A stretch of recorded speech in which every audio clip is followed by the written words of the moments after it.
नया नियम लागू, बीएसएनएल और स्टारलिंक होगा शुरू। न्यू टेलीकॉम सर्विस स्टार्ट, जियो बीएसएनएल 5G। आज हम भारतीय दूरसंचार क्षेत्र में आने वाले एक महत्वपूर्ण मोड़ पर चर्चा करने के लिए एकत्रित हुए हैं। 2025 से भारत सरकार दूरसंचार क्षेत्र में कुछ नए और दूरगामी प्रभाव वाले नियमों को लागू करने जा रही है। इसके साथ ही दो बड़ी और बहुप्रतीक्षित तकनीकी कंपनियों भारत संचार निगम लिमिटेड बीएसएनएल और स्टारलिंक की भारत में अपनी सेवाएं शुरू करने की संभावना है। इन घटनाक्रमों के समानांतर रिलायंस जियो और बीएसएनएल मिलकर 5G तकनीक को आगे बढ़ाने की दिशा में भी महत्वपूर्ण कदम उठा रहे हैं। यह एक ऐसा समय है जब भारतीय दूरसंचार क्षेत्र एक बड़े बदलाव के दौर से गुजर रहा है। नए नियम, नई कंपनियों का प्रवेश और उन्नत तकनीकों का विकास मिलकर इस क्षेत्र की गतिशीलता को पूरी तरह से बदल देंगे। इस वीडियो में हम इन सभी पहलुओं का गहराई से विश्लेषण करेंगे, उनके संभावित प्रभावों पर विचार करेंगे और यह समझने की कोशिश करेंगे कि यह सब मिलकर भारत के दूरसंचार परिदृश्य को किस दिशा में ले जाएगा। हम निम्नलिखित मुख्य विषयों पर ध्यान केंद्रित करेंगे। 2025 से लागू होने वाले नए दूरसंचार नियम। इन नियमों की मुख्य विशेषताएं क्या है, उनका उद्देश्य क्या है और वे मौजूदा दूरसंचार कंपनियों, नए प्रवेशकों और उपभोक्ताओं को कैसे प्रभावित करेंगे। बीएसएनएल की नई शुरुआत। बीएसएनएल का पुनः उद्धार किस प्रकार हो रहा है, यह कौन सी नई सेवाएं पेश करने की योजना बना रहा है और भारतीय दूरसंचार बाजार में इसकी क्या भूमिका होगी।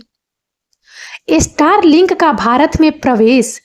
स्टारलिंक की उपग्रह आधारित इंटरनेट सेवा क्या है, यह भारत के लिए क्या अवसर और चुनौतियां प्रस्तुत करती है और यह मौजूदा इंटरनेट सेवा प्रदाताओं को कैसे प्रभावित कर सकती है। नंबर 1, 2025 से लागू होने वाले नए दूरसंचार नियम।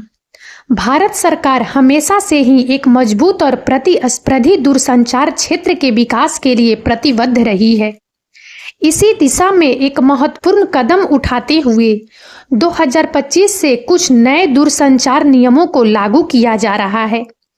इन नियमों का उद्देश्य मौजूदा ढांचे को आधुनिक बनाना, नवाचार को बढ़ावा देना, उपभोक्ता हितों की रक्षा करना और क्षेत्र में अधिक पारदर्शिता और जवाबदेही लाना है। नए नियमों की मुख्य विशेषताएं। लाइसेंसिंग प्रक्रिया में सरलीकरण। नए नियमों में दूरसंचार लाइसेंस प्राप्त करने की प्रक्रिया को अधिक सरल और पारदर्शी बनाने पर जोर दिया गया है। उम्मीद है कि इससे नई कंपनियों के लिए बाजार में प्रवेश करना आसान होगा और प्रतिस्पर्धा बढ़ेगी। स्पेक्ट्रम आवंटन में सुधार। स्पेक्ट्रम, जो कि दूरसंचार सेवाओं के लिए एक महत्वपूर्ण संसाधन है, उसके आवंटन की प्रक्रिया को अधिक कुशल और बाजार आधारित बनाने का प्रयास किया गया है। नीलामी और अन्य आधुनिक तरीकों का उपयोग करके स्पेक्ट्रम का बेहतर उपयोग सुनिश्चित किया जाएगा। बुनियादी ढांचे का साझाकरण।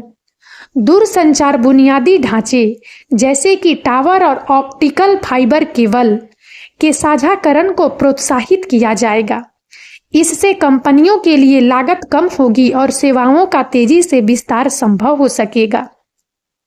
उपभोक्ता संरक्षण को मजबूत करना। नए नियमों में उपभोक्ताओं के अधिकारों को और अधिक सुरक्षित करने पर ध्यान केंद्रित किया गया है।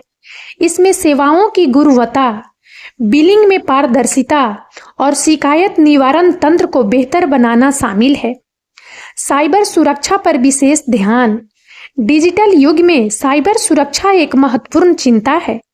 नए नियमों में दूरसंचार नेटवर्क और सेवाओं की सुरक्षा को मजबूत करने के लिए प्रावधान शामिल किए गए हैं। अनुसंधान और विकास, R&D को प्रोत्साहन। दूरसंचार क्षेत्र में नवाचार को बढ़ावा देने के लिए अनुसंधान और विकास गतिविधियों को प्रोत्साहित किया जाएगा। इसके लिए सरकार प्रोत्साहन और सहयोग प्रदान कर सकती है। विवाद समाधान तंत्र को सुदृढ़ करना।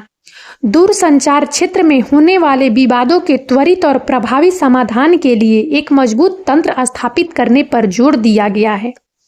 नए नियमों का उद्देश्य। इन नए नियमों का मुख्य उद्देश्य भारतीय दूरसंचार क्षेत्र को एक भविष्य उन्मुख, प्रतिस्पर्धी और उपभोक्ता केंद्रित उद्योग बनाना है।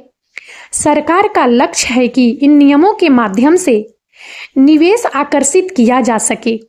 सरल और पारदर्शी नियम निवेशकों को आकर्षित करेंगे, जिससे क्षेत्र में अधिक पूंजी का प्रवाह होगा। नवाचार को बढ़ावा मिले। अनुसंधान और विकास पर ध्यान केंद्रित करने से नई तकनीकों और सेवाओं का विकास होगा। प्रतिस्पर्धा बढ़े। अधिक कंपनियों के प्रवेश से प्रतिस्पर्धा बढ़ेगी, जिसका सीधा लाभ उपभोक्ताओं को मिलेगा। सेवाओं की गुणवत्ता में सुधार हो। उपभोक्ता संरक्षण पर जोर देने से सेवाओं की गुणवत्ता में सुधार आएगा। डिजिटल इंडिया के लक्ष्य को प्राप्त करने में मदद मिले। मजबूत दूरसंचार बुनियादी ढांचा डिजिटल इंडिया के लक्ष्यों को प्राप्त करने के लिए आवश्यक है। नए नियमों का संभावित प्रभाव। मौजूदा दूरसंचार कंपनियों पर प्रभाव। मौजूदा कंपनियों को नए नियमों के अनुसार अपने परिचालन और रणनीतियों में बदलाव करने की आवश्यकता हो सकती है। उन्हें प्रतिस्पर्धा के एक नए स्तर के लिए तैयार रहना होगा। नए प्रवेशकों के लिए अवसर। सरल लाइसेंसिंग प्रक्रिया और बुनियादी ढांचे के साझाकरण से नए खिलाड़ियों के लिए बाजार में प्रवेश करना आसान हो जाएगा। उपभोक्ताओं पर प्रभाव। उपभोक्ताओं को बेहतर गुणवत्ता वाली सेवाएं, अधिक विकल्प और प्रतिस्पर्धी मूल्य मिलने की उम्मीद है। शिकायत निवारण तंत्र में सुधार से उन्हें अपनी समस्याओं का समाधान आसानी से मिल सकेगा। नंबर 2, बीएसएनएल की नई शुरुआत। भारत संचार निगम लिमिटेड बीएसएनएल एक समय भारत की प्रमुख दूरसंचार कंपनी थी। हालांकि बदलते समय और तीव्र प्रतिस्पर्धा के कारण बीएसएनएल को कई चुनौतियों का सामना करना पड़ा, लेकिन अब बीएसएनएल एक नई शुरुआत करने के लिए तैयार है।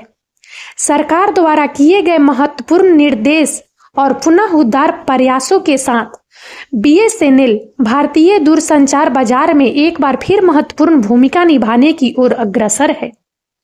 बीएसएनएल का पुनः उद्धार। सरकार ने बीएसएनएल के पुनः उद्धार के लिए कई कदम उठाए हैं। वित्तीय सहायता। बीएसएनएल को वित्तीय संकट से उबारने और नई तकनीकों में निवेश करने के लिए पर्याप्त वित्तीय सहायता प्रदान की गई है। ऋण पुनः गठन। कंपनी पर मौजूद भारी ऋण के बोझ को कम करने के लिए ऋण पुनः गठन किया गया है। कर्मचारी स्वैच्छिक सेवानिवृत्ति योजना। कर्मचारियों की संख्या को युक्ति संगत बनाने और परिचालन लागत को कम करने के लिए वीआरएस लागू की गई है। आधुनिकीकरण।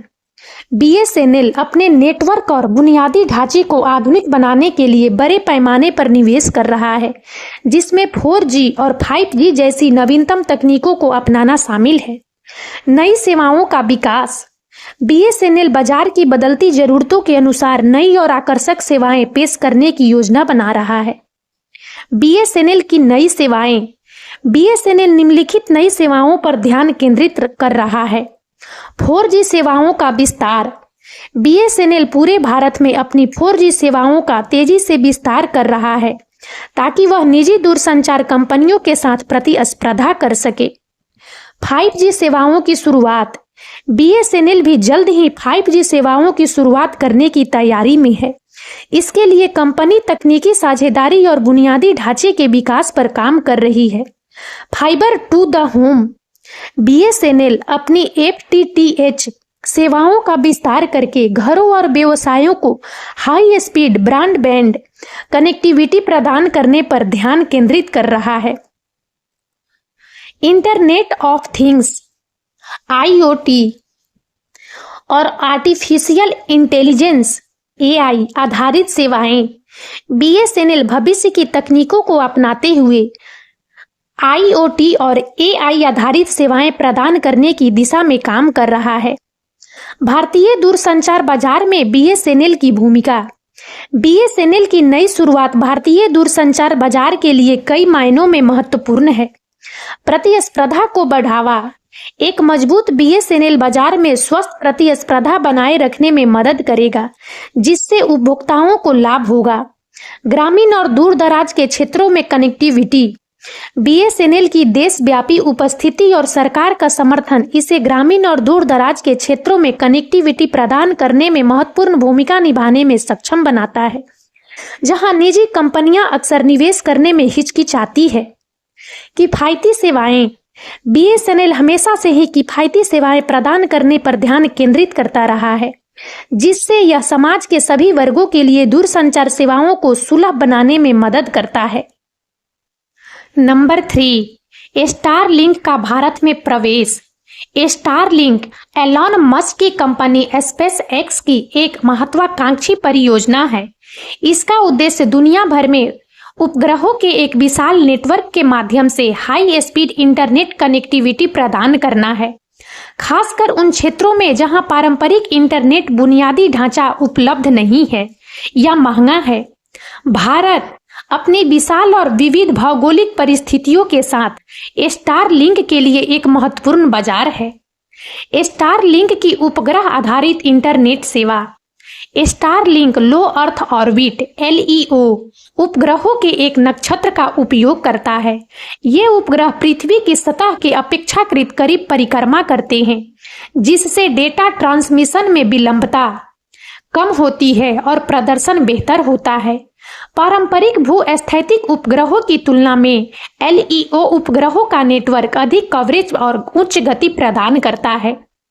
नंबर 4, जियो BSNL 5G का भविष्य। रिलायंस जियो और भारत संचार निगम लिमिटेड BSNL दोनों ही भारत में 5G तकनीक को आगे बढ़ाने में महत्वपूर्ण भूमिका निभा रहे हैं, जबकि जियो ने पहले ही देश के कई हिस्सों में अपनी 5G सेवाएं शुरू कर दी है। BSNL भी जल्द ही इस दौर में शामिल होने की तैयारी कर रहा है। इन दोनों कंपनियों के बीच संभावित सहयोग 5G के भविष्य के लिए महत्वपूर्ण हो सकता है। जियो की 5G पहल। रिलायंस जियो ने भारत में 5G तकनीक को तेजी से अपनाया है और देश भर में अपने 5G नेटवर्क का विस्तार कर रहा है। जियो ने स्टैंड अलोन 5G आर्किटेक्चर का उपयोग किया है, जो बेहतर गति और कम विलंबता प्रदान करता है। कंपनी ने विभिन्न उपयोग मामलों में 5G की क्षमता का प्रदर्शन किया है, जैसे कि स्मार्ट सिटी, कनेक्टेड वाहन और औद्योगिक स्वचालन। BSNL की 5G योजनाएं। BSNL भी 5G सेवाएं को शुरू करने के लिए उत्सुक है। कंपनी ने इसके लिए तकनीकी भागीदारियों की तलाश शुरू कर दी है और अपने बुनियादी ढांचे को अपग्रेड करने पर काम कर रही है। सरकार भी BSNL को 5G लॉन्च करने में हर संभव सहायता प्रदान कर रही है, ताकि यह निजी कंपनियों के साथ प्रतिस्पर्धा कर सके और ग्रामीण क्षेत्रों तक 5G का लाभ पहुंचा सके। जियो और BSNL के बीच संभावित सहयोग। जियो और BSNL के बीच 5G को लेकर कई तरह के सहयोग संभव हैं। बुनियादी ढांचे का साझाकरण। दोनों कंपनियां अपने 5G नेटवर्क के बुनियादी ढांचे, जैसे कि टावर और ऑप्टिकल फाइबर केबल को साझा कर सकती है। इससे लागत कम होगी और नेटवर्क का तेजी से विस्तार हो सकेगा। स्पेक्ट्रम का संयुक्त उपयोग। यदि आवश्यक हो तो दोनों कंपनियां कुछ क्षेत्रों में अपने स्पेक्ट्रम का संयुक्त रूप से उपयोग कर सकती है, जिससे स्पेक्ट्रम का अधिक कुशल उपयोग हो सकेगा। रोमिंग समझौते। दोनों कंपनियां 5G रोमिंग समझौते कर सकती है, जिससे उनके ग्राहक एक दूसरे से नेटवर्क पर 5G सेवाओं का उपयोग कर सकेंगे। तकनीकी साझेदारी। जियो, जिसके पास 5G तकनीक में पहले से ही अनुभव है, BSNL को अपने नेटवर्क को अपग्रेड करने और 5G सेवाओं को शुरू करने में तकनीकी सहायता प्रदान कर सकता है। संयुक्त पेशकश। दोनों कंपनियां मिलकर उद्यम ग्राहकों या विशिष्ट क्षेत्रों के लिए संयुक्त 5G आधारित समाधान पेश कर सकती है। और अब इस वीडियो में इतना ही। यदि आप सबको हमारा यह वीडियो अच्छा लगा हो तो प्लीज इसे लाइक करें और ज़्यादा से ज़्यादा शेयर करें, ताकि हमारा मनोबल इसी प्रकार से बढ़ता रहे और हम एक से बढ़कर एक ज्ञानवर्धक वीडियो लेकर नियमित रूप से आप सबकी सेवा में उपस्थित होते रहें। और तब तक के लिए बने रहें हमारे चैनल राजनंदिनी पर। हम बहुत जल्द एक नए ज्ञानवर्धक वीडियो के साथ एक बार फिर से आप सबकी सेवा में उपस्थित होंगे। जय हिंद, जय भारत।